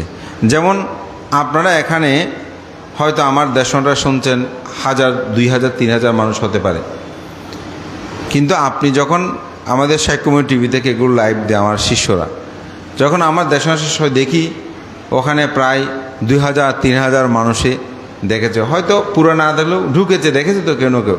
তো 3000 যদি হয়, কমপক্ষে 2000 মানুষ তো দেখেছে। তাহলে এটা সৎ ব্যবহার হয়েছে না প্রযুক্তি? আমরা যে দেশনাগুলো করি এগুলো মাঝে মধ্যে আমার দেশনা আমি অনেক সময় শুনি, ভালো লাগে, ও আমি এই কথাগুলো বললাম, এটা এখানে আরও একটু কথা যুক্ত করা যেত, তাহলে আমি এখান থেকে শিক্ষাটা লাভ করছি। হয়তো অনেকেই আমার সাথে এখানে পড়ি, অনেকে বলতে ভান্তা আপনার সাথে দেখা হয়নি কোনো দিন, কিন্তু আমরা দেশনাটা শুনেছি, আমার ভালো লাগে, প্রতিদিন সকাল সন্ধ্যা আমরা শুনি। তাহলে প্রযুক্তি এটা সৎ ব্যবহার হচ্ছে না? আমরা সৎ যে কোনো জিনিস এটাকে ভালো কাজেও ব্যবহার করতে পারি, খারাপ কাজেও ব্যবহার করতে পারি, তবে আমাদের উচিত আমরা যেন ভালো কাজেই আমরা ব্যবহার করি। তবে আমি বলবো আমাদের এই তরুণ সমাজটা যথাযথভাবে পরিচালিত হয়।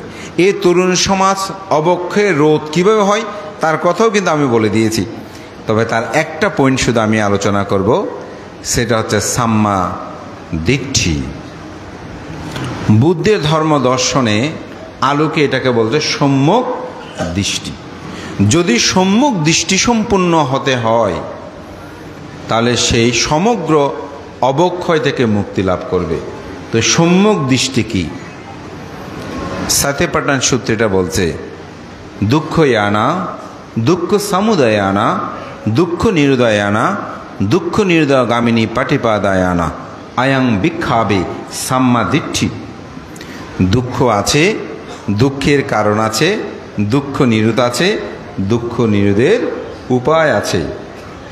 এটা যদি কোনো তরুণ তরুণী, যুবক যুবতী, আমাদের মা বোন, উপাসক উপাসিকারা, এটা যদি আপনি অনুধাবন করতে পারেন, সমগ্র অবক্ষয় থেকে আপনি রক্ষা পাবেন। তাহলে সেই সম্যক দৃষ্টিটার মধ্যে কি? দুঃখ এনা। দুঃখ কি? জন্ম দুঃখ, জরা দুঃখ, ব্যাধি দুঃখ, মরণ দুঃখ, অপ্রিয় সংযোগ দুঃখ, প্রিয় বিয়োগ দুঃখ, স্ফীত বস্তু অলাবোধকতা, যা চায় তাহা না পাওয়ার দুঃখ, সংক্ষেপে পঞ্চপাদান স্কন্দ দুঃখ।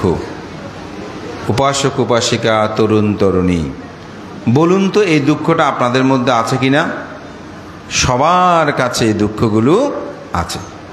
এখানে কেউ কোটিপতি, কেউ দরিদ্র, কেউ সুন্দর, কেউ কম সুন্দর, কেউ লম্বা, কেউ বেটে, কেউ কম জ্ঞানী, কেউ বেশি জ্ঞানী, কেউ ডাক্তার, অনেক ধরনের ভিন্নতর মানুষ থাকতে পারে। এক একজনের এক এক রকম দুঃখের তারতম্য থাকতে পারে, কিন্তু এই 8টি দুঃখ নাই এমন কোনো মানুষ এখানে নাই আমার জানা মতে। যদি মার্গ জ্ঞান থাকে সেটা আমি জানি না, কিন্তু বাস্তবতায় যদি বলি তাহলে কিন্তু এই দুঃখ নাই এমন কোনো মানুষ নাই, সবার কাছে এই দুঃখটা আছে। তো বুদ্ধ বলছেন এই দুঃখের কারণটা কি? কারণটা হচ্ছে তৃষ্ণা। এই এতক্ষণ যে যুব সমাজের কথা বললাম, এখানে সব দুঃখের কারণটা হচ্ছে এই তৃষ্ণা। এটাকে তৃষ্ণা জেনে কি হবে? আপনি তৃষ্ণাটাকে যখন জানবেন তখন তৃষ্ণা যে আপনাকে দুঃখ দেয় সেটা মনে আসবে। যেমন একটা মানুষ সেদিন রেগে গেল, আমাদের গাড়ি করে যাচ্ছে, রেগে গেছে, তো আমারও রাগ উঠছে, কিন্তু ভাবছি আমি যদি ওনার সাথে ঝগড়া করি তাহলে মারামারি হতে পারে, মারামারি হলে দুঃখ উৎপন্ন হবে, তার চেয়ে বলো চুপ থাকা ভালো। তো বললাম চুপ থাকেন, কিছু হবে না, আপনি আপনার মতো চলেন। তাহলে দুঃখটা উপশম হয়েছে না? তাহলে আমি চিন্তা করেছি কি, আমার রাগ উৎপন্ন হচ্ছে, রাগটা তৃষ্ণা, তো রাগটা কি? তৃষ্ণা। আপনি যখন এটা রাগ জেনেছেন এটা আমাকে দুঃখ দেবে, তখন আমি আর সেটা চরিতার্থ করলাম না, ঠিক না? সেটা আমি আর কি করলাম না, চরিতার্থ করলাম না। যেমন আপনি অষ্টশীল নিয়েছেন, সেদিন যদি কেউ গায়ে পড়ে আপনার সাথে ঝগড়া করতে চায়, আপনি করবেন? কেন করবেন না? কারণ আপনার অষ্টশীল ভঙ্গ হবে। তাহলে মনে চেতনা উৎপন্ন হয়েছে আমি ঝগড়া করলেই অষ্টশীল ভঙ্গ হবে, আমি ঝগড়া করব না, অষ্টশীল ছেড়ে যেটা হবে কালকে হবে, ঠিক না? তাহলে কি করেছেন? আপনার মধ্যে ওই তৃষ্ণাটাকে আপনি জেনেছেন, এই জন্য জানাটা আমাদের দরকার। তাহলে তৃষ্ণা নিরুদ্ধ হলে কি হয়? দুঃখ নিরুদ্ধ হয়। তো তৃষ্ণা, দুঃখের কারণ কি? তৃষ্ণা। কয়টা তৃষ্ণা? 3 প্রকার, কাম তৃষ্ণা, ভব তৃষ্ণা, বিভব তৃষ্ণা।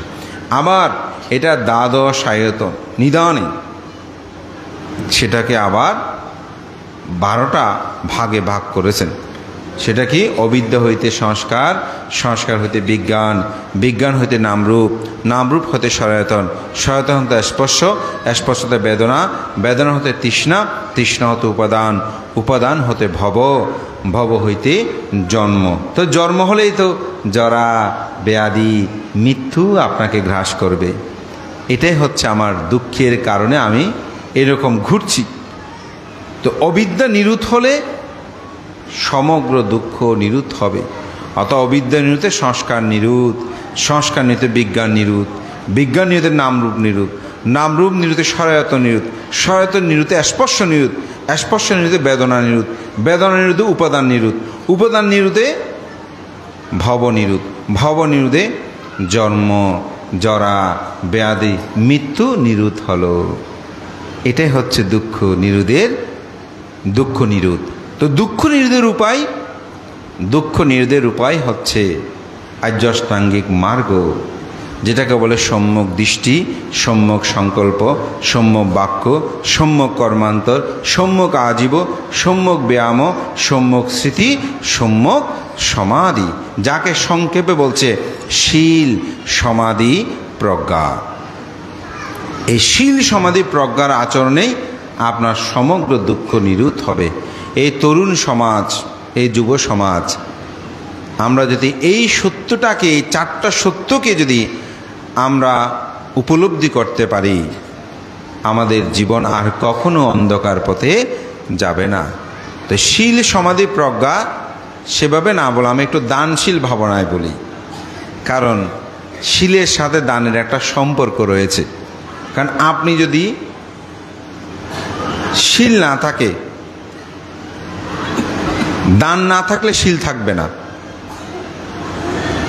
কেন? যেমন এই ফুলটা খুব সুন্দর, ভালো লাগছে আপনার, এটা নিতে ইচ্ছে করছে, কিন্তু এই ফুলটা আপনি পাবেন না যেহেতু আমার। তখন কি করতে হবে? চুরি করতে হবে। তো চুরি যখন করতে যাবেন তখন আপনার শিলভঙ্গ হবে না। কোনটা? আদিন্না দান, অদত্ত বস্তু গ্রহণ। এখন আপনি কি করবেন? আপনি যদি বলেন যে না, ফুল প্রয়োজন নাই, ত্যাগ করলাম, তাহলে আপনি চুরি করবেন? করবেন না। তো তাহলে ত্যাগের কারণে, দানের কারণে আপনার শীলটা রক্ষিত হয়েছে না? তো যদি কেউ মনে করে যে না, বুদ্ধের ধর্ম শুধু শীল সমাধি প্রজ্ঞা, ভুল হবে।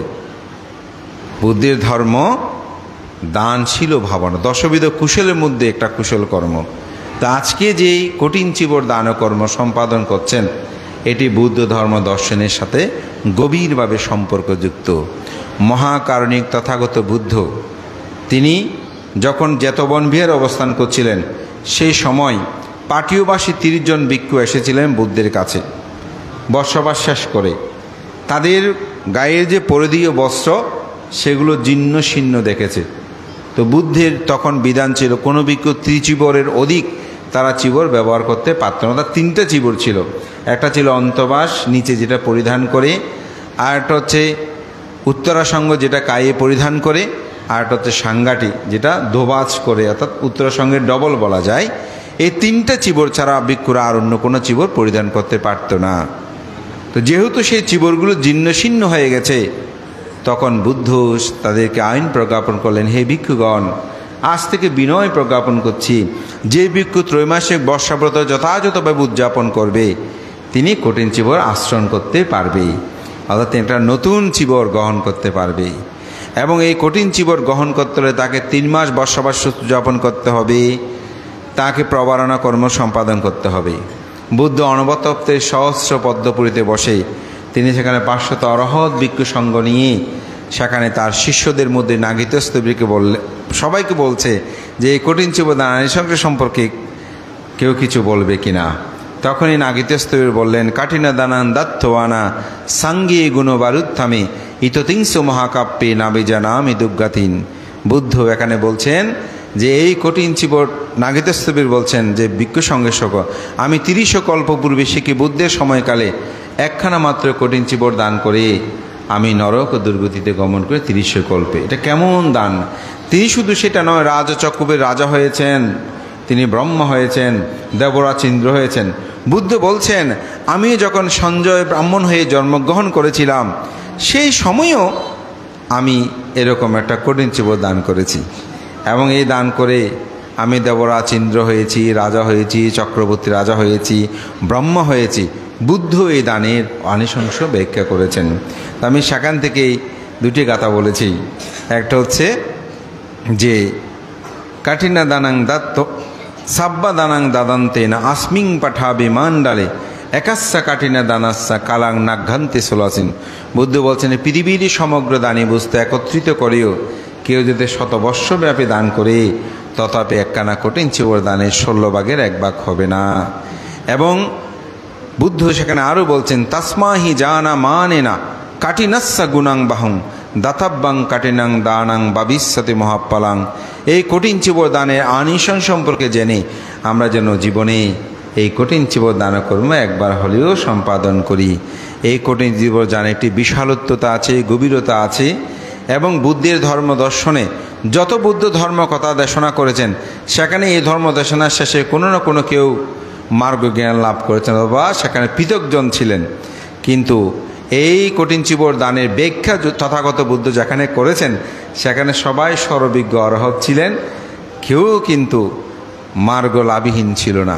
কারণ এটার গুরুত্বটা এত বেশি, এটা আমাদেরকে উপলব্ধি করতে হয়। বিনয়ের সাথে সম্পর্কযুক্ত বলে এটা কঠিন।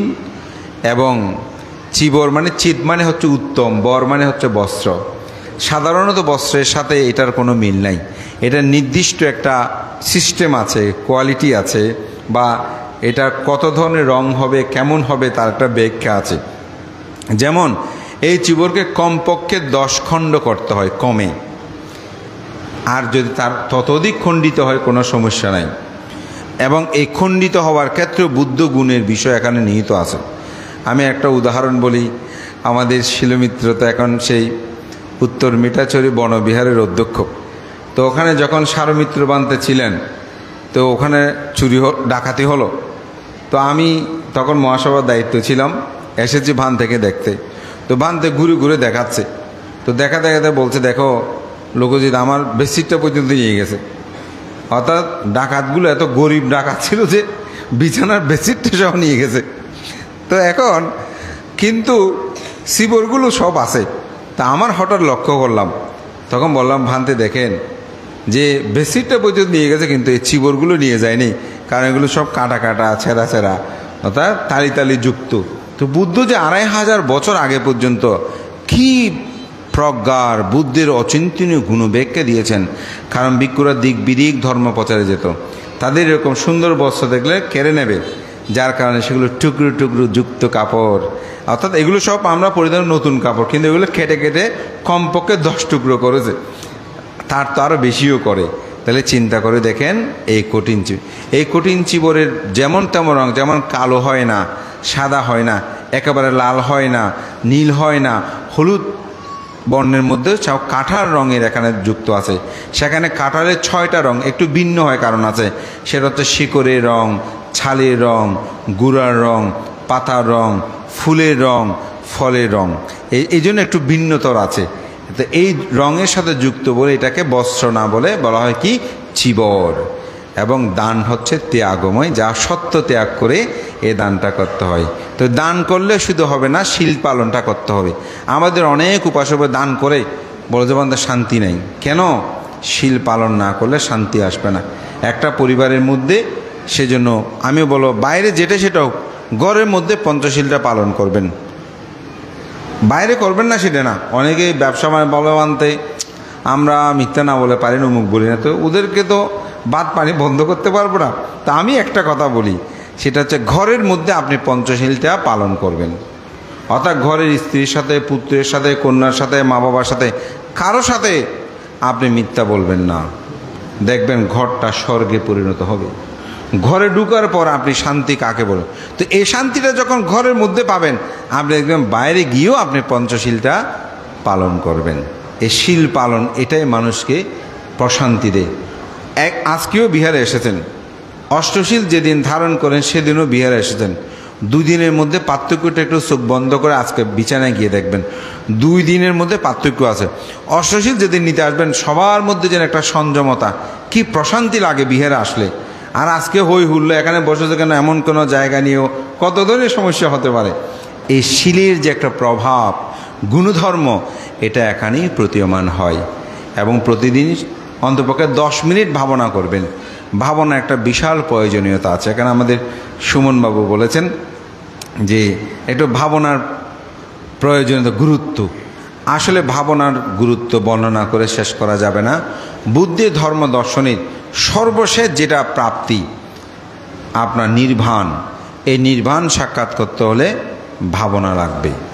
কোনো মানুষ যদি মনে করে দান করতে করতে নির্বাণ, এরকম আছে, ভান্তে আমি তো প্রচুর দান করি, নির্বাণ আমি পাবো না, অনেকে সেটা বলে। তো আসলে আপনি প্রচুর দান করেছেন, দাতা হয়েছেন, কিন্তু নির্বাণ সাক্ষাৎ করতে হলে ভাবনা করতে হবে। আবার অনেকে আছে শীল টিল পালন করেন না, শান্তি পাবেন না। পরিবারে যদি শান্তি চান, নিজের মনে যদি শান্তি চান, শীলময় জীবনযাপন করতে হবে। দেখেছেন কুকুর, একটা কুকুরের সম্পদের পরিমাণ $10 বিলিয়ন। পেপারের কর্নারে মাঝে মধ্যে লেখাগুলো থাকে, আপনাদের বিভিন্ন আমাদের দৈনিক জাতীয় পত্রিকা আছে না, একটা কচ্ছপ দেখলাম যে $2 মিলিয়ন মালিক। অর্থাৎ তার প্রভু মৃত্যুর সময় তার নামে উইল করে গেছে। এটাকে দেখভাল করার জন্য একজন বেতনদারি থাকে, বেতন টেতন দিতে দিতে এগুলো চক্রবৃদ্ধি হারে বাড়তে বাড়তে এই $2 মিলিয়ন $5 মিলিয়ন মালিক হয়ে গেছে কে, এই কুকুর। আমি একবার চাঁদগাঁও আবাসিকে অনেক দিন আগে গিয়েছে এক উপাসকের বাসায়, তো দেখলাম একটা কুকুর। আমি বললাম, উপাসক খুব ক্যাস্টের বিদেশি কুকুর। আমি বললাম, উপাসক এত টাকা দিয়ে আপনি আবার এই কুকুর কখন আন? বলেন যে বান্ধব এটা আমার কুকুর না, আমার শালিকার কুকুর। সে এখন অস্ট্রেলিয়াতে গিয়েছে, এখন আমার বাসায় রেখে গেছে, কিছুদিন থাকবে। ওদের বান্ধব জানেন এই কুকুরের জন্য প্রতি মাসে 25,000 টাকা খরচ করে। এটা আজ থেকে প্রায় 18-19 বছর আগের কথা বলতে।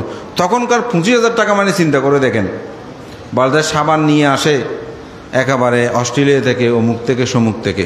তো আমি চিন্তা করলাম এই কুকুর কিভাবে এত ভোগ সম্পদ পাচ্ছে, মানুষ হয়ে অনেকে পাচ্ছে না। তবে এরকম কুকুর হওয়া ভালো নাকি মানুষ হওয়া ভালো বলুন তো? হ্যাঁ, দ্বন্দ্বে পড়েছেন, কি বলেন? আমরা মানুষ, শ্রেষ্ঠ জীব হয়ে দ্বন্দ্ব কি আছে? মানুষ হওয়া ভালো, কারণ কুকুর কুকুরেই থাকবে, সে কোনোদিন মানুষ হতে পারবে না। কিন্তু মানুষ কুকুরও হতে পারে, আবার মানুষের মতো মানুষও হতে পারে। তা আমরা তো মানুষ, মানুষের মতো মানুষ হব, কুকুর চেয়ে শ্রেষ্ঠ না? দুর্লভাসাং মানুষ সত্যাং খাওয়ানো পারাওম দুর্লভ। এই মানব জন্ম দুর্লভ না? কুকুর তো কুকুর, সে কুটি থাকা সেবা পাক, কিন্তু সে কুকুরেই থাকবে। তো এটার কারণ কি? কারণ এই কুকুর অতীত জন্মে, আমরা যেহেতু জন্মান্তর বিশ্বাসী, সে অনেক দান করেছে কিন্তু শীল পালন করে নাই, যার কারণে সেই তির্যকুল উৎপন্ন হয়েছে। কিন্তু দান করে যে ভোগ সম্পদ পাবে না, আমরা বলছি না যুগে যুগে যুগক্ষয় হবে, কিন্তু এই ভোগ সম্পদ আপনি লাভ করবেন। সুতরাং আপনি কুকুর হয়ে জন্মগ্রহণ করলেও সেখানেই আপনি ফল লাভ করবেন। এই কারণে শীলের গুরুত্বটাকে উপলব্ধি করবেন। আপনার যে কোনো পুণ্যকর্ম করার আগে শীল কেন গ্রহণ করেন? কারণ যে দানটা আপনি ভোগ করবেন সেটা যেন শীলময় জীবনযাপনে আপনি ভোগ করতে পারেন। ধর্মপ্রাণ প্রিয় উপাসক উপাসকবৃন্দ, ভাবনা চিত্তটাকে স্থির করে, সংযত করে। আমি যুবকদের কথাই বলেছিলাম না, আমাদের চিত্ত চঞ্চল, হঠাৎ সিদ্ধান্ত নেয়। তো চিত্তটা যখন স্থির থাকে, চঞ্চলহীন হয়, তখন আপনি প্রকৃত সত্যকে দর্শন করতে পারবেন।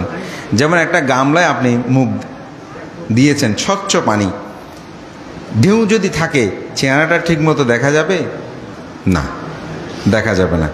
কিন্তু আপনি যখন পানিটাকে স্থির হবে তখন আপনার চেহারা স্বচ্ছভাবে দেখা যাবে। ঠিক আমাদের চিত্তটা যখন চঞ্চল হয় তখন আমরা নিজেকে নিজে দেখি না। নিজে কি জন্ম আছে, জরা আছে, ব্যাধি আছে, মৃত্যু আছে, এটা আমরা দেখি না। কিন্তু আমার চিত্ত যখন স্থির হয় ওই যে পানি যেমন স্থির হয়েছে, নিজেকে খুব স্বচ্ছভাবে দেখছে আসলে আমি কি, ঠিক যার চিত্তটা যখন স্থির হয় তখন তিনি দেখে এই জগৎ অনিত্য, এই জগৎ দুঃখময়, এই জগৎ অনাত্মা। এটাই বুদ্ধের ধর্ম।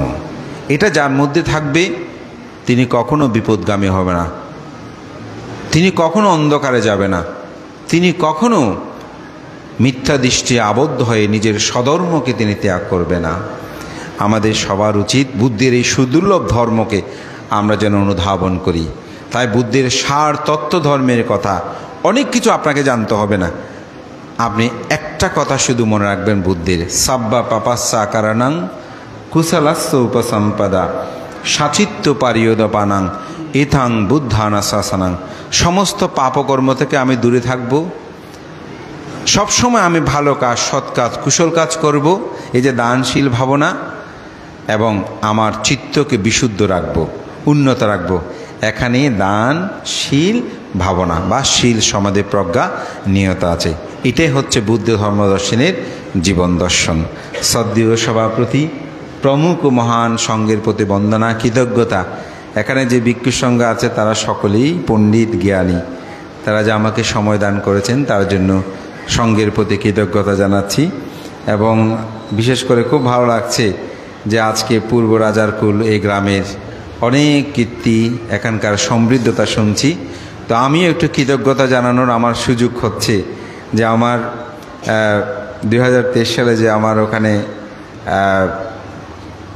ভিক্ষু পরিবাস ব্রত এবং মৎস্যবন অনুষ্ঠান হয়েছিল, তো সেখানে এখানের যে এই গ্রামেরই জন্মজাত তারা শিল্পী, আমি বলবো তারা যে সুন্দর কারুকার্য করেছে।